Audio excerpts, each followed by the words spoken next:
अस्सलाम वालेकुम नाज़रीन, एक और ब्लॉग के साथ आज आपकी खिदमत में हाजिर हुआ हूँ। इससे पहले जो ब्लॉग बनाया था उसमें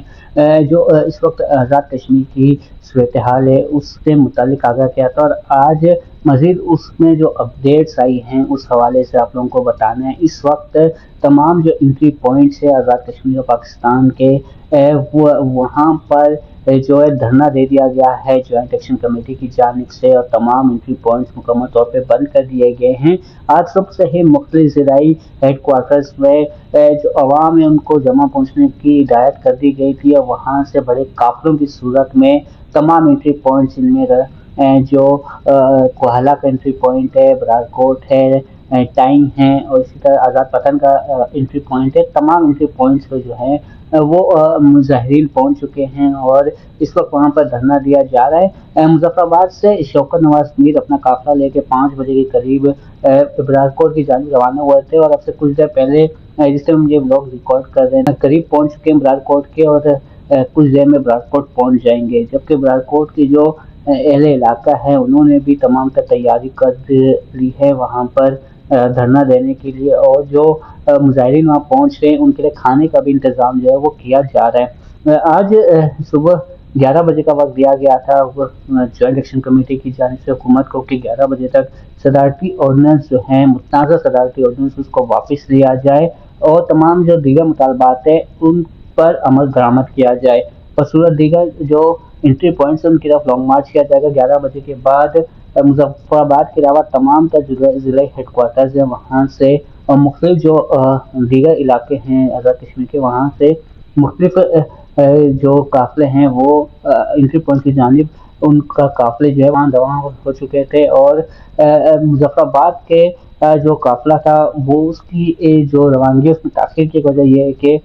हुकूमती मुज़ाकराती टीम जो है उन्होंने रब्ता किया शौकत नवाज मीर से, और मुज़ाकरात हुए। तकरीबन 4:30 बजे तक मुज़ाकरात होते रहे, जिनमें हुकूमत की जानिब से जो वज़ीर इत्तलात हैं पीर सैयद मज़हर अली शाह और दीवान चुगताई और तकदीस गिलानी, इन्होंने 3 रुकनी वक्त था, और इन्होंने मुजफ्फराबाद में एहतजाजी जो तहरीक को चला रहे हैं ज्वाइंट एक्शन कमेटी के शौकत नवाज मीर, उनके साथ मुज़ाकरात किए, और 4:30 बजे तक जो मुज़ाकरात थे वो बेनतीजा साबित हुए। जिसके बाद शौकत नवाज मीर ने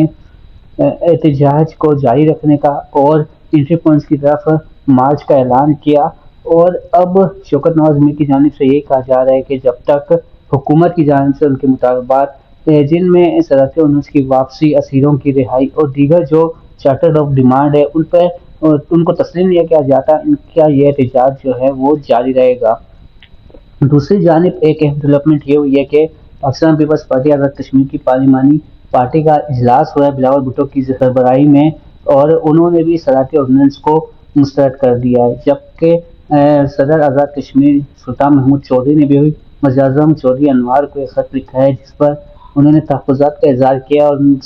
उनको तजवीज़ दी गई है वज़ीर आज़म को कि ये जो सदारती ऑर्डिनेंस है इसको वापस लिया जाए और असीरों को रिहा किया जाए, ताकि जो आज़ाद कश्मीर की सूरत हाल है उस पर काबू पाया जा सके। लग ऐसा रहा है कि चौधरी मोहम्मद अनवार जो है उनकी सरकार को काफ़ी खतरा जो है अब लग रहा है, क्योंकि जो इससे पहले मुजाहरे हुए थे उस पर तमाम सियासी जमातें जो थी वो एक ज़बान थी, एक पेज पे थी। इस्लामाबाद कश्मीर हाउस में उनके डेरे थे, और यहाँ पर प्रेस कॉन्फ्रेंसिस की जाती, लेकिन अब सूरत हाल मुख्तलिफ लग रही है। लग ऐसा रहा है कि चौधरी अनवार जो हैं ये सदारती ऑर्डिनेंस जारी करके अब फंस चुके हैं। शौकत नवाज मीर का अब रिसेंटली नया मौक़िफ़ सामने आया है कि अगर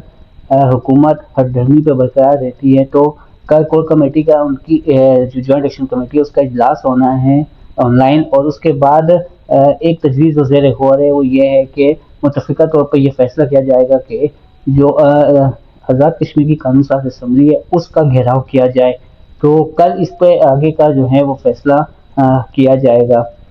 आज की दूसरी अहम खबर यह है कि GHQ हमला केस में 25 पाकिस्तान तहरीक इंसाफ के रहनुमाओं के नाकाबिल ज़मानत गिरफ्तारी वारंट जो है वो जारी कर दिए गए हैं। इस्तदाद दहशतगर्दी रावलपिंडी के जज अमजद अली शाह ने ये वारंट जारी किए हैं, और जिन रहनुमाओं के वारंट जारी हुए उनमें वज़ीर आला KPK अली अमीन गंडापुर, शहरियार अफरीदी, शिबली फराज, उमर तनवीर भट्ट और कंवर जोसेफ जो हैं वो शामिल हैं। اور اس کے ساتھ ساتھ جو دیگر ملزمان تھے ان پر فرد جرم جو ہے وہ گزشتہ سماعت پہ عائد کر دی گئی ہے، اور سی پی او راولپنڈی میں ہدایت کی ہے کہ 10 دسمبر کو ان تمام ملزمان کو گرفتار کر کے عدالت میں پیش کیا جا سکے تاکہ ان کے فرد جرم جو ہے وہ عائد کی جا سکے۔ اس کے ساتھ ساتھ ایم ڈیولپمنٹ اگر بات کی جائے تو پاکستان تحریک انصاف کے اندر جو ایک لڑائی ہے وہ اب توڑ پکڑتی جا رہی ہے۔ گزشتہ روز بشریٰ بی بی نے پاکستان تحریک انصاف کے جو جانباز کارکن ہیں ان کے رہائش گاہ گئی اور وہاں پر انہوں نے کارکنوں سے خطاب کیا، وہاں پر ان کا کہنا تھا کہ وہ 12:30 بجے تک ڈی چوک پہ موجود تھے اور تمام لوگ وہاں سے جو لیڈران ہیں وہ بھاگ چکے تھے۔ آج اس کی تردید خود علی امین گنڈاپور کر چکے ہیں، ان کا یہ کہنا ہے کہ آخری وقت تک وہ بشریٰ بی بی کے ساتھ تھے اور ہم وہاں سے ایک ساتھ نکلے۔ تو یہ تضادات جو ہیں وہ بیانات میں آ رہے ہیں، اور لگ ایسا ہی رہا ہے کہ پاکستان تحریک انصاف کے اندر جو لڑائی ہے وہ شدت پکڑ چکی ہے، اور اس کا نقصان پاکستان تحریک انصاف کے ساتھ ساتھ عمران خان کو بھی ہو رہا ہے، کیونکہ بشریٰ بی بی کا ایک ذاتی تعلق ہے عمران خان کے ساتھ، اور علی امین گنڈاپور کو عمران خان کی جانب سے کپتان مقرر کیا گیا ہے اس احتجاجی تحریکوں کا، لیکن دونوں کے بیانات میں تضاد سے اس تحریک کو کہیں نہ کہیں جا کے نقصان جو ہے وہ اٹھانا پڑ سکتا ہے۔